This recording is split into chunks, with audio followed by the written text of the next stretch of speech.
Hello everyone, welcome you all in the another lecture of Structural Analysis 1. We are looking into the unit influence line diagram, in which in the previous class we have seen the derivation of maximum shear force on the girder, maximum shear force on the section, maximum bending moment on the girder, and the maximum reactions. So on the basis of the derivation, we will solve the numerical uh, which is asked for 13 marks in the RTMNU examination, and we will see what type of question is asked in the examination. So we will begin with the numerical is given like this: a beam, or we can say it as girder, is given of two support AB which are hinge having length of 15 meter, and one section is given C section 4 meter from A and 11 meter from B. One train load is given in the numerical of having 40 kilonewton load and 50 kilonewton load at a distance of 1 meter from 40 kilonewton meter. Then 60 kilonewton load at a distance of 2 meter from 50 kilonewton. Then again one load is there, 60 kilonewton at a distance of 1.5 meter, and then 20 kilonewton load at a distance of 1.5 meter, and this train load is moving from left to right over the girder. So this load is moving from left to right, it means from A to B. Girder is given, and what is asked in examination, we have to determine maximum shear force. Maximum shear force, it includes negative shear force at C and positive shear force at C. Then maximum reaction in girder, then maximum bending moment under given load. So in this numerical, the given load is 50 kilonewton. So under this 50 kilonewton load, we have to determine the maximum bending moment, then maximum bending moment in given section.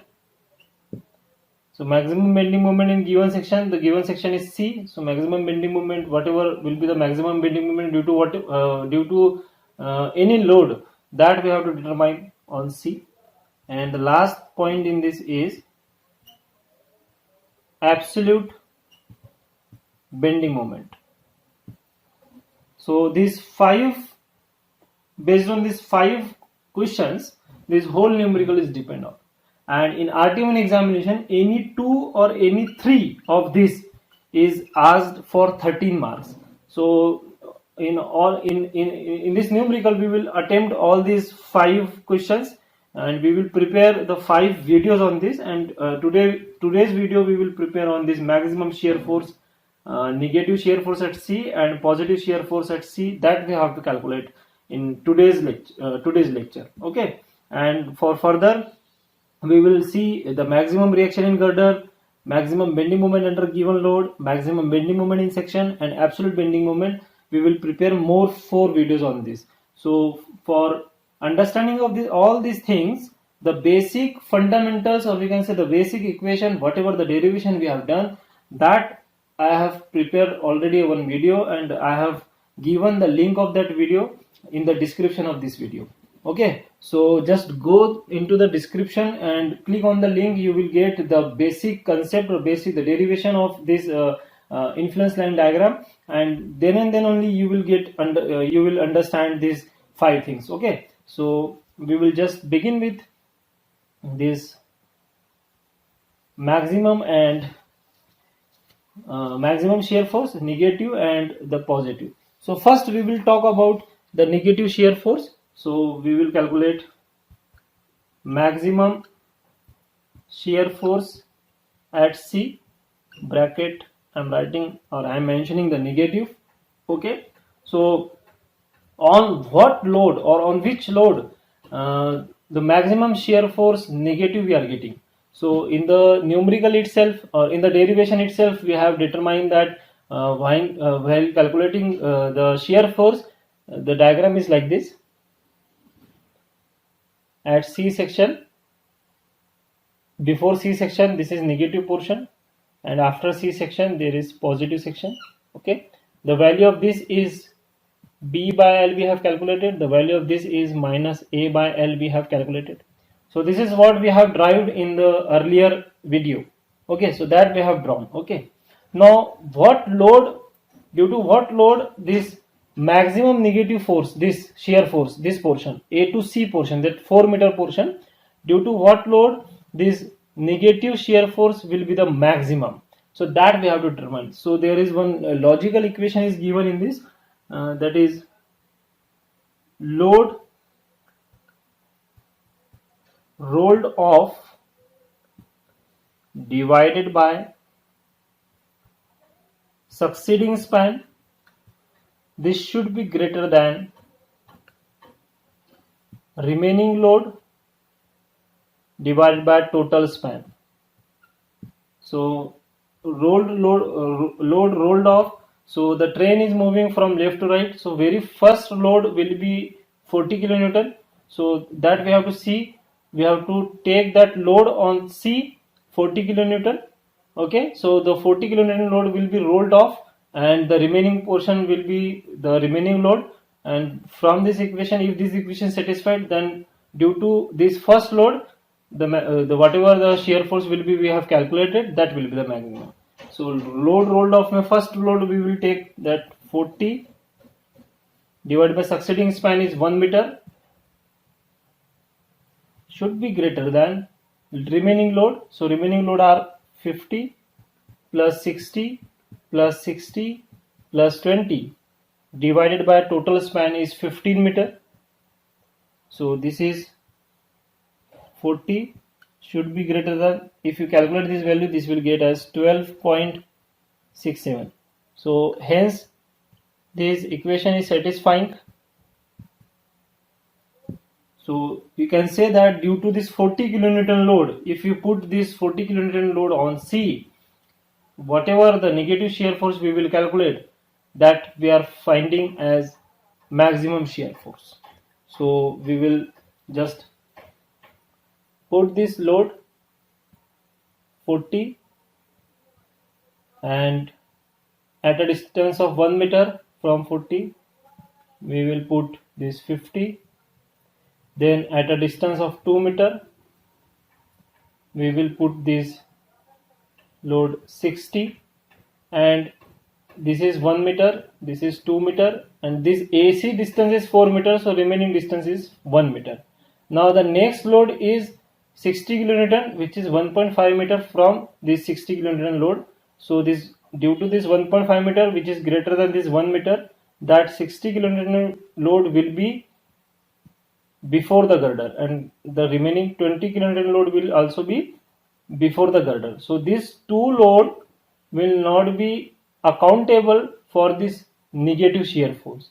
So these two load we are not going to consider while calculating the maximum negative shear force. So only these three load we will consider. So we will just calculate the magnitude of this, and we will mark this as, this is y1, this is y2, this is y3. Now we will calculate this y1, y2, y3. So y1 already we know that y1, that is minus A by L. So minus, the value of A is 4, the value of L is 15. So it is minus 4 by 15. Then we will calculate y2 by using the advantage of symmetry of triangle. We will calculate the y2 and the y3 value. So y2 value we will calculate by this equation. We can say I am writing here y1 divided by 4. The logic is 4 meter at a 4 meter distance. At A this is 0. At 4 meter distance there is y1. So for 4 meter there is the value of y1. Then what is the value of y2 at the remaining distance from this A? So this remaining distance is 1 plus 2, that is 3 meter. So that 3 meter we have to consider that is equals to y2 divided by the remaining distance is 3 meter. So this y2 is equals to y1 divided by 4 into 3. So directly we are writing the y2 is equals to y4 is minus 4 by 15 divided by 4 into 3. So the value we are getting is minus 0.2. Then we will calculate the value of y3. This is minus 4 by 15 divided by 4 into the remaining distance is 1 meter. So 1 we will take this as. So the value of y3 is minus 1 by 15. So we will write this value here. This is minus 4 by 15. This is minus 0.2 and this is minus 1 by 15. Now we will calculate the maximum shear force. So maximum shear force is shear force at C is equals to, we will multiply this 40, 50 and 60 kilonewton load with this magnitude, and whatever value we are getting, that will be the maximum negative shear force. So this will be 40 into the magnitude is minus 4 by 15 plus this 50 into minus 0.2 plus this 60 into minus 1 by 15. So if you calculate this value, we are getting the value as minus 24.667 kilonewton. So this is the maximum negative shear force that we have calculated. Now we will move for the maximum shear force at C positive. So maximum shear force at C positive. Again we will draw the beam.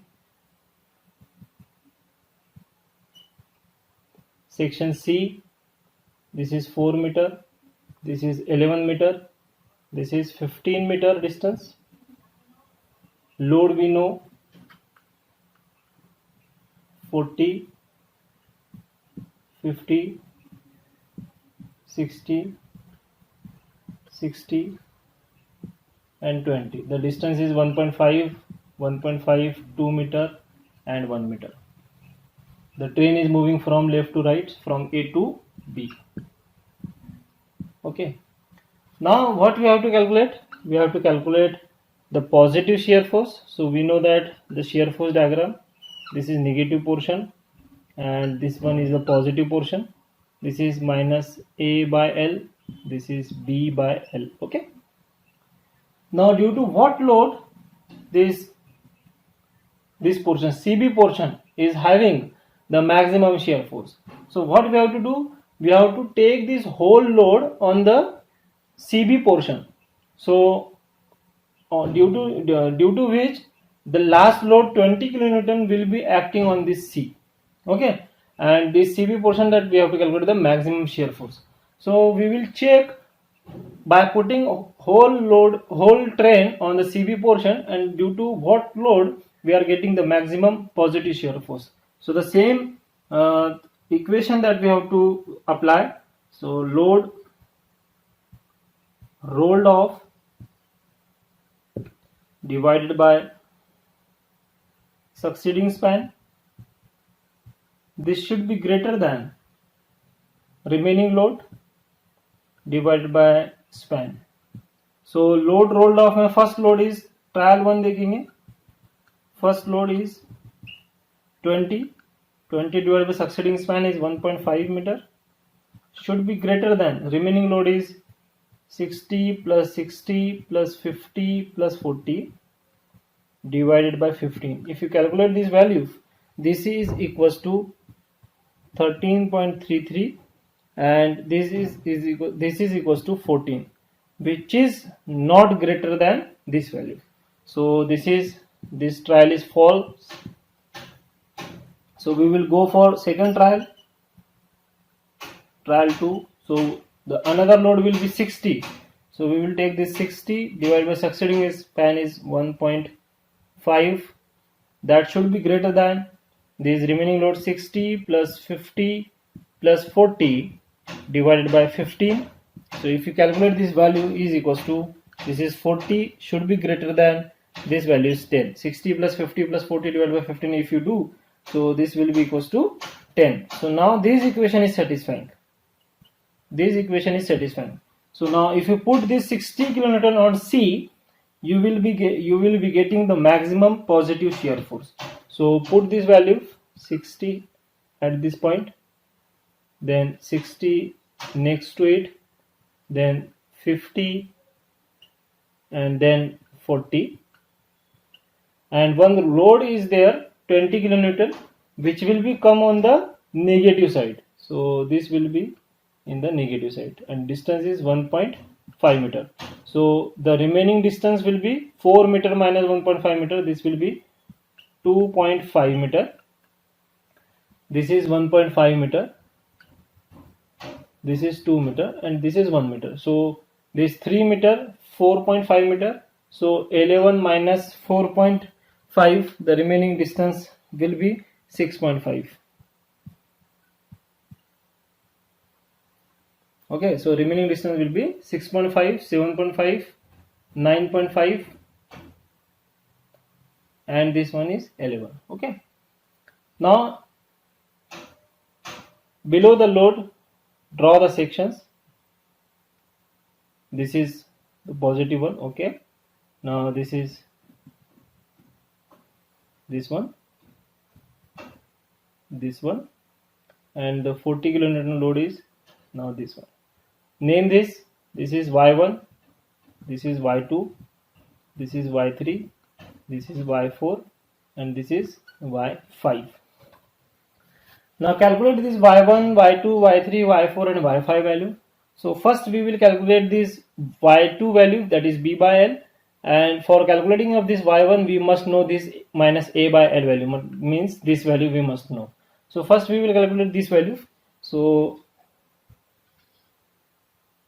I am calculating at this point minus A by L. Minus A by L means minus 4 by 15, this value. So we know this value minus 4 by 15. Okay. Now if you have to calculate the value of Y1, so this will be Y1 is equals to minus 4 by 15 divided by 4 into this remaining distance. This remaining distance is 2.5. So this is 2.5. So the value of Y1 we are getting as minus 1 by 6. So we will write this value as minus 1 by 6.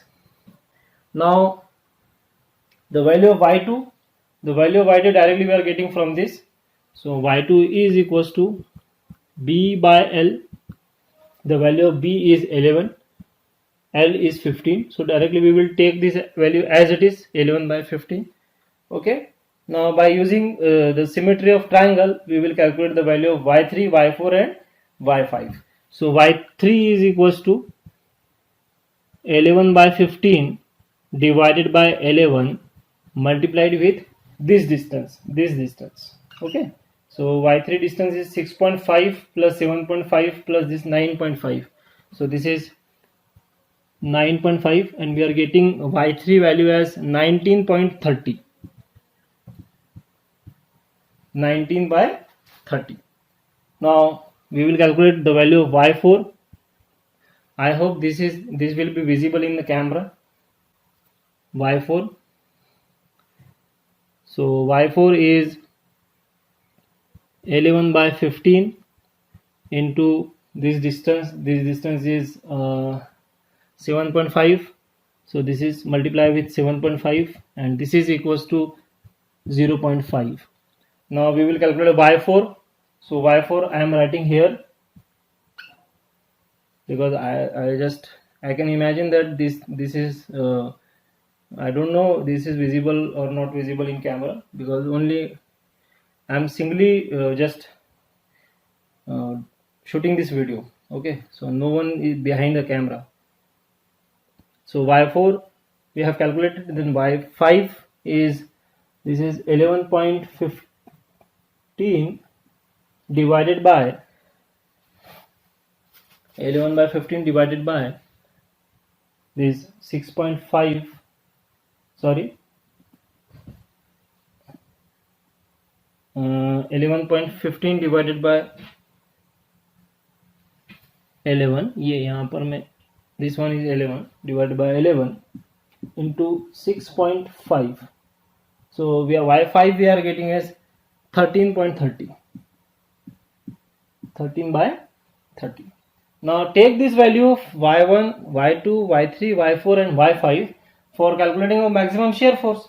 So shear force at C is equals to, now take this 20 into Y1 is minus 4 by 15 plus 60 into, sorry, not this is not 4 by 15, this is minus 1 by 6, this is 1 by 6, 60 into 11 by 15 plus Y3 is again 60 and this 60 into 19 by 30 plus 50 into 0.5 plus 40 into 13 by 30. If you calculate this value, you will get the maximum shear force as 121 kilonewton. So this is what we have calculated, the maximum shear force positive, and we have calculated maximum shear force negative. So this is how we have to calculate the maximum shear force positive negative under influence line diagram for this moving load. So for next part, that is the reaction, maximum reaction in the girder, we will shoot the next video and I will upload this, and I will post the link of these two links, first link of derivation and second link of this maximum shear force. So these all things are linked together, so that's why we will shoot this video and we will post on YouTube with part 1, part 2, part 3 up to part 6. Okay, so just go through video, like the video and subscribe the channel. Okay, thank you very much.